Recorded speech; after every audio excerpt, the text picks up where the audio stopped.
అట్లనే south part of the Hyderabad వచ్చేలకి యాక్చువల్గా ఎప్పుడైతే ఫ్యూచర్ సిటీ అనేది అనౌన్స్ చేయడం జరిగిందో అప్పటి నుంచి కూడా తుక్కు కూడా ఆ మహేశ్వరము కందుకూరు ఈ ఏరియాస్లో విల్లాస్కి బాగా ఫేమస్ అవుతుంది. రావిరియాలో కూడా అయితే ఒకటి 1.8 crores బ్రహ్మాండమైన లొకేషన్లో రావేరియాల్లో ఒక ప్రాజెక్ట్ వస్తుంది. అది కూడా ఏంటంటే 330 feet రోడ్డుకి చాలా దగ్గరలో, ఓవరాల్ ఎగ్జిస్ట్కి కూడా చాలా దగ్గరలో, ఫ్యూచర్ సిటీకి కూడా చాలా అనుగుణంగా అందుబాటులో ఉన్న ప్రాంతంలో మంచి ప్రకృతికి ఆస్వాదించాలి, పొల్యూషన్ లేని ప్రాంతం. ఎందుకంటే పక్కనే more than 5,000 acres of the forest land ఉంది. అటువంటి ప్రాంతాల్లో కూడా ఏంటంటే ఇన్వెస్ట్మెంట్ చేస్తే నిజంగా బెస్ట్ ఇన్వెస్ట్మెంట్ అయింది. It is the right time అన్నమాట. Actual it is the buyers market now.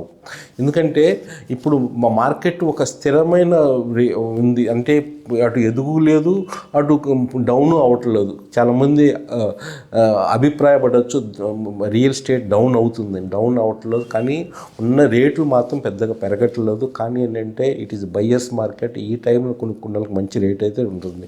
అట్లనే బాచుపల్లి ఆ ప్రాంతంలో కూడా ఏంటంటే 3 crores, షామీర్పేటలో అయితే less than 2 crores rupees, 2 crores per villas అనేది వస్తుంది. ఎందుకంటే విల్లాస్ అనేది you can enjoy the both your own land, back yard, garden, same facilities, amenities. అది అపార్ట్మెంట్స్లో ఏ విధంగా గేటెడ్ కమ్యూనిటీలో ఉన్న ఫెసిలిటీస్ కూడా అక్కడ రావటం అని అంటే ఒక విధమైన ప్రశాంత వాతావరణంలో విల్లాస్ అనేది డెఫినెట్గా ఒక ప్రీమియం లగ్జరీ లైఫ్ స్టైల్ చేయాలనుకున్న వాళ్ళకి మంచి రిటర్న్స్ ఆన్ ఇన్వెస్ట్మెంట్ రావడానికి కూడా అవకాశం ఉన్న రియల్ ఎస్టేట్ సెగ్మెంట్ కాబట్టి మంచిగా ఆలోచించవచ్చు.